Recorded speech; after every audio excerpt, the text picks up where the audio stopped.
What up, everybody? Since the last Japan video did so well, we decided to do another one. This time we're going over tips for traveling in Japan. Hopefully, it will help you out in your travel plans if you are planning to go to Japan, which you should be doing right now. Just go right now. Drop what you're doing and leave. Tip number one has to do with transportation, getting around, because in Japan, the transportation systems can be a little bit overwhelming. The train stations are giant, huge, as if Very confusing. very confusing. They're like, I would compare them to an airport, like a big Or a airport. labyrinth. Yeah, it's like a labyrinth. The train stations can be very intimidating. But thankfully, if you're from an English speaking country or know Japanese, most of the signs are in Japanese and English, so that's a huge help. Yeah, the signs are make things a lot easier, but I still think you're just not prepared when you get there for how large these train stations are. Yeah, and especially finding an exit, and if you booked a certain hotel, then you want to find a particular exit because then you're going to be walking around the entire train Yeah. station. Yeah, some confusing things about the train stations is there's multiple levels, there's multiple floors, and so you don't know what level you need to be on sometimes, if you need to be on the main level, if you need to go downstairs or upstairs.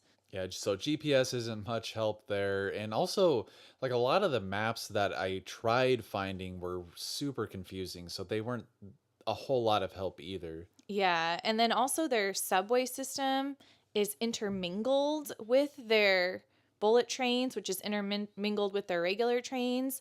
And so you have all these different entrances and exits depending on and what pass you need to show too. If you're taking the subway, you need to scan your suica or pasmo card. Yeah, and what kind of train you're Yeah, taking. whereas if you're taking the regular train, then you would actually show your travel pass, your rail pass. So knowing which pass to show at which entrance can be confusing too. So let's kind of go over some tips so that you don't feel so overwhelmed. So I would say tip number one is you want to have both your Japan rail pass. I don't think it's a good idea to go without a rail pass. Yeah, definitely. It's definitely get a Japan Rail Pass, especially if you're going to different cities in Japan or going to different parts of the country.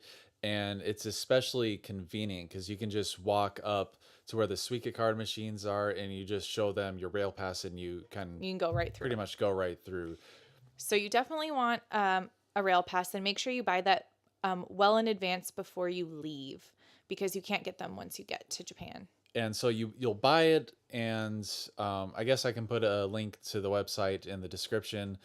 And once you buy it, they'll ship a voucher for you, and then you exchange that voucher for the actual pass when you get there. But I would recommend going to the Japan Rail Pass calculator to make sure that you'll be saving money.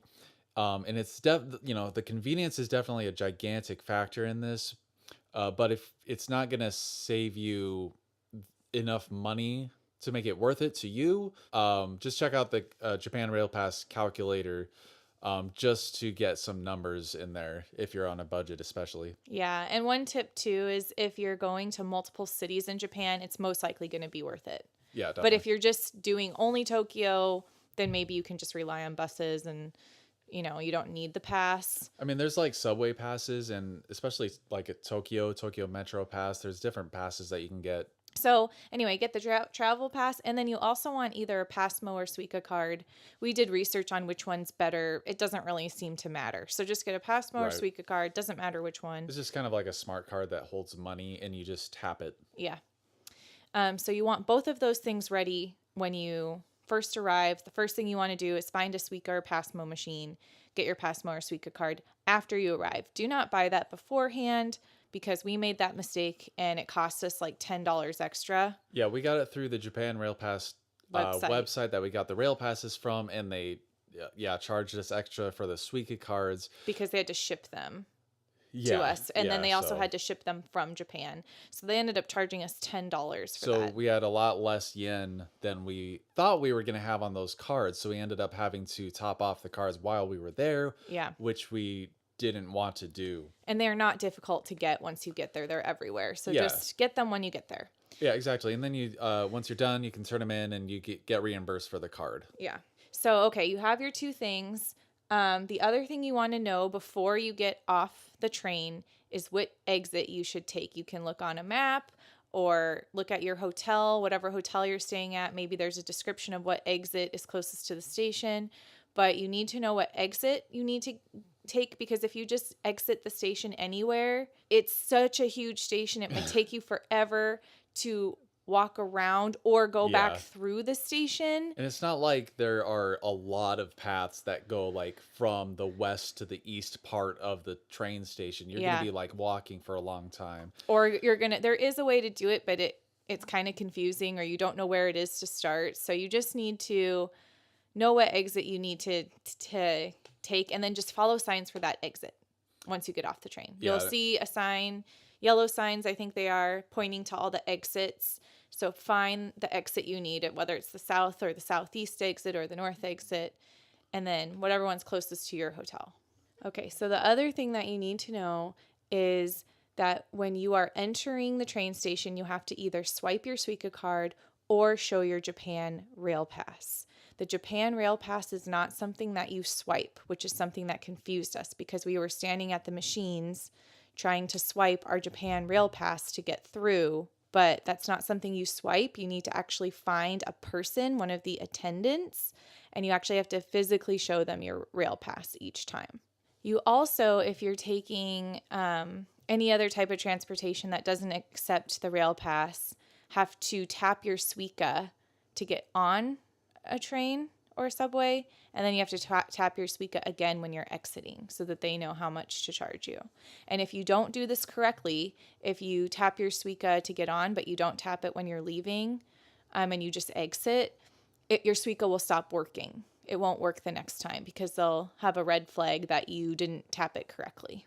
And even if you try to walk out without like swiping anything, like the little gates will like have a little door that closes you in if you're not walking fast enough. And I did try to walk through the gates one time when I wasn't supposed to, not because I was trying to steal, but because there was nobody manning the gate and we needed to get through it. Yeah. And so I just went and it started buzzing like repeatedly and wouldn't stop. And then finally somebody came, so. Yeah, but so don't just walk through the gates either. Yeah, so yeah, show your Japan Rail Pass when you enter to get on to the train you need to get to, and then when you get to the station you need to get to, show your Rail Pass to a person when you are at the exit gates. Yeah.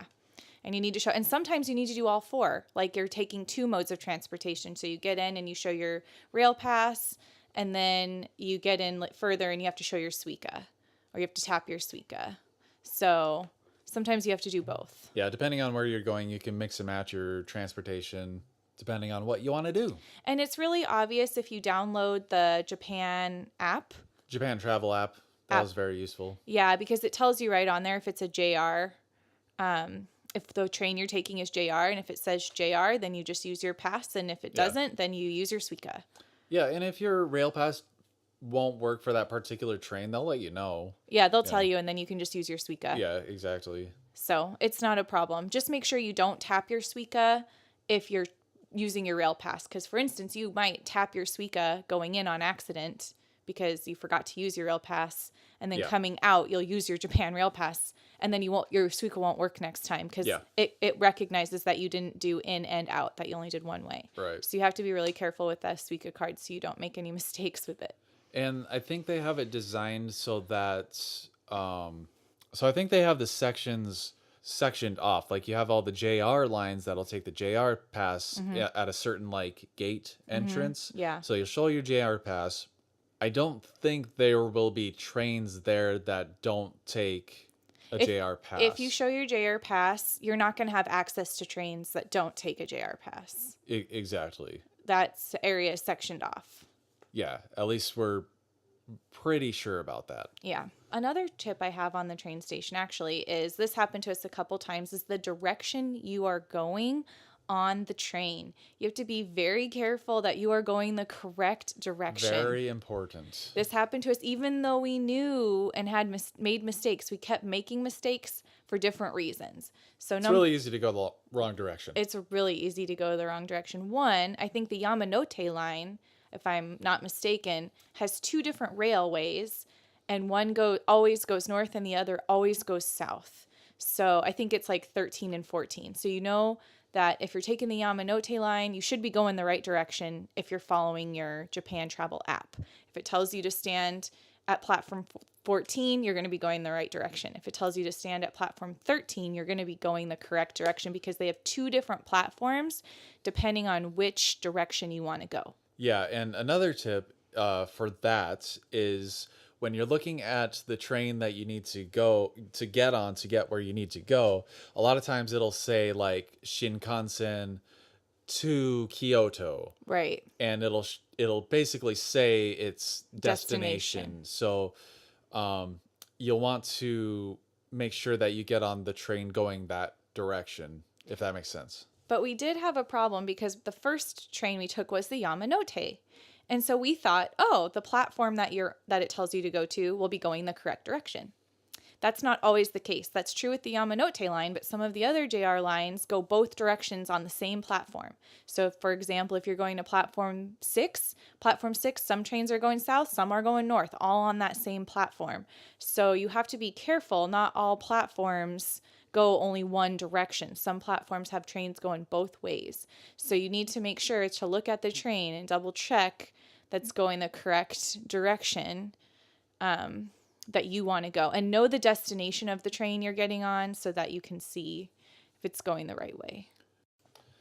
And you'll especially want to make sure you're going the right way if you get stuck in rush hour traffic and are sardined in a freaking train, which is not very pleasant because people will just shove bodies into that train and you'll just get pushed. I watched like a Mythbusters video about Japan with people saying that like they've never experienced crowd pushing in Japan before and that's a myth and that's not true. We got shoved and pushed around in that train like rag dolls during rush hour. We didn't mean to go into rush hour, which, by the way, is around 7 to 9 a.m. And Yeah. I think 5 Yeah. to 7 p.m. Yeah. Somewhere around there. Obviously, times during that period are worse than other times. Like 8 to 9 would probably be the worst, I believe. Yeah, we were really packed in the train. And so you kind of just have to get comfortable with pushing people aside when you need to get off the train. Otherwise, you will not get off. Yeah. So, Especially if you go during the springtime, because we went during the summer and it's supposed to be super, super packed during springtime. At least we've heard. So, yeah. But we only experienced that. There were only a couple of times where we had to get on during rush hour. So we were fine. yeah, and the train ride wasn't that long, so it wasn't like that bad. I mean, we Right. just couldn't move whatsoever. And God forbid if you are on your phone and you drop it and have to bend over You to pick it up. you You can't. won't. Yeah, you Yeah, won't your be able phone's to. gone. Do Yeah. not drop your phone during while you're shoved in with all those people. You'll never get it back. So yeah, rush hour, and then there's the Narita Express from Narita Airport, which if you have the JR pass, it will cover that ride to I believe Tokyo Station, and you need to make a reservation before you get on the train. However, there was one point when we were going back to the airport where we forgot to do our reservation. Because most trains that require reservation have non-reserved sections. Yeah. And we kind of just relied on that the entire time, just hopping on the non-reserved section. The Narita specifically said you needed one.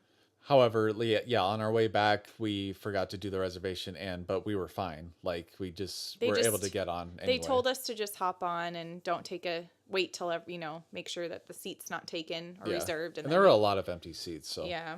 And speaking of the reservations, there's the bullet trains with the green cars. The green cars are the reserved seatings. So if you want to reserve, you have to pay extra. The JR Pass doesn't cover the reserved cars. If you're going to Tokyo, I feel like you can get by just on using your JR Pass and your suica card. You can use the subway and the train system to get pretty much anywhere. If you're traveling to Kyoto, Kyoto is a lot more spread out. And so we ended up needing to use the buses there. It was just a lot easier and more convenient to use buses. It's a lot less walking because the buses can go to areas that the trains don't. So we ended up using buses quite a bit. Yeah, they have a pretty intricate bus system there. Yeah, and I found the bus is pretty simple to use, very similar to America, the way we would get on a bus here. As long and just use Google Maps to figure out what bus you need to take, just like Yep. you would here. I mean, just get on Google Maps and type in where you need to go, and it will tell you what bus to get on. And Yeah, it'll show you which bus stop to get on yeah, at, and then which bus it is, and which stop to get off at. again, make sure you're making Going the right the direction, right which direction. can be difficult sometimes. And then when you're approaching the stop that you need, just push the button to notify the driver. And by the way, those drivers, I tell you what, they, I don't know what it is. It's like maybe truckers in the US with their like lingo. It's almost like they're on Ambien. They sound like they're constantly falling asleep. Yeah, it's hilarious. And they all sound exactly the same. Yeah, so instead of a cord to pull like in the US, they have a button, which I think some buses in the US do have buttons too. But yeah, they have a button that you push when it's your turn to get off the bus or when you want to. And Yeah. make sure you're on Google Maps and you're looking at the stops and you know when your stop's coming up so that you can push the button. And actually, especially in Kyoto, if you're going to a temple, very conveniently in English, it'll show you get off here for Kiyomizudera Yeah, it'll or tell you the tourist attraction. or Sanju Sengendo or Yeah, so it'll tell you which attraction is close by to get off to. One tip for making sure you're going the right direction on the bus is if your Google Maps tells you that the bus is coming at 6:20 and the bus shows up at 6:15, that's a sign that maybe it's going the wrong direction. You want to make sure that the bus is showing up around the time that it said it was going to show up on your Google Maps. Yeah. Or if the sign at the bus station says, "Oh no, the next bus is at 6:12," but your Google Maps shows the next bus isn't until 6:15, that's a sign that it's going the different direction than the one that you need. Yeah, but a lot of times too, is a good chance even if you go on the wrong direction, the buses usually go like in a loop. So you might be on the bus for an hour, Yeah. but which would suck. Yeah. And the buses are not as timely as it's made to believe. They are late frequently. Not super late, but can be Yeah, just a couple minutes. 3-4 minutes late. Yeah. So, So not too bad. yeah. So the one thing that is different about the buses in Japan, or at least in Kyoto, not in all areas of Japan, but in Kyoto, you get on the bus in the back. You don't Or get in the on middle, in pretty the middle much. of the bus. Yeah, you don't get on at the front. You exit through the front of the bus and you get on at the back. You don't pay till you are exiting the bus. Yeah. And so that is tricky. Our tip for that is to not sit in the back. It's tempting to sit in the back because there's lots of free seats in the back. There's a reason why there's a lot of available seats in the back of the bus. The buses can get very packed. And you literally, if you need to get off, but nobody else is getting off, You have to scoot past everybody. It's like you're packed in like sardines in this bus, and you cannot make it to the front. We missed our bus stop a couple times because we were in the back and we couldn't get up front quickly enough Yeah. to get off. And we didn't yell out. We could have probably yelled out and been Well, fine. I yelled out, but I don't think they could hear me. Oh, I was yeah. too quiet. You have to be kind of loud and obnoxious, and you have to push. You actually have to push past people, otherwise you won't make it. So we just, from then on, after that, even if there were a bunch of free seats in the back, open seats, we would stand up front. Yeah. And just say, sumimasen for excuse me, just to not be a rude asshole. Yeah, you don't want to be rude, but you really can't get by if you don't push your way through. Yeah. It's kind of a necessity, and everybody knows that. So it's kind of comes with the territory. Yeah. And then when you go up to pay, you can use your Suica card to pay. You can pay with coins, but you need to have your coins ready to go. Exact change. Or you can buy a pass directly from the bus driver, too. You can buy a day pass that is 600 yen, and you can use it all day. It pays off if you take the bus more than two times. Yeah, I believe it's 2 times. Yeah. You have to take it 3 times for it to be worth it. Yeah. Because 2 times, if you take the bus 2 times, it's 500 yen. I think it's 250 yen each time you take the bus. It's a flat rate, so it doesn't go based off how far you travel. Right. And so if you go 3 times on the bus in a day, then your day pass will pay off. So, yeah, buses are the best way to get around Kyoto. Bikes, I wouldn't recommend. There were a lot of bicyclists in Kyoto, and it seemed really dangerous. Like, I mean, you have to swerve around pedestrians. You got to watch out for cars. It's just buses were so much safer. The subway goes to limited places and trains go to limited places. You can get to Arashiyama with your JR pass and also to Nijo Castle with your JR pass. Yeah. But some of the other places, almost a lot of the other places, I would highly recommend just take the bus. Yeah. And we're not experienced bus riders, and we figured it out just fine. So just Yeah. use Google Maps and you'll be fine with the buses. So speaking of buses, the buses are in Hiroshima as well. Like there's tour buses that you can take and they go to all these different stops. There's what, the green, orange, and I think yellow, something like that. They're colored. But And they're all a big giant red bus, and then they have like the color route that they are taking labeled on the top of the bus. But they're all these big bright red buses, and those you can just use your JR pass and they take you to all the tourist spots.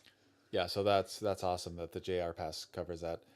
And so you can get to all of the like major attractions or sites or whatever you want to call them, like the Peace Memorial Park and Museum, the Atomic Bomb Dome, and those kind of places. And if you are lumping in Hiroshima and Miyajima Island, then you can use your JR pass to get there from Hiroshima Station. You take that to another train station. I forgot what it's called, but you can take the ferry from there to Miyajima Island, and the JR pass covers all of it. So it seems kind of stressful at first because you're like, okay, I have a suica card, I have a JR pass, and I have a bus pass, and when do I take what? But it's actually pretty easy to figure out. If you have your Japan app, you just see, which, type of transportation you're taking, show the correct pass, get on. And most of the time, like the trains and buses are pretty frequent. So you most likely, if you miss your train, you most likely won't be like waiting for a long period of time. We missed our train all the time. Yeah. So and we just caught the next one. Exactly. Like the biggest chunk of time that will eat up your time at a train station will be if you get lost. One last tip before we go has to do with leaving your luggage at the train station.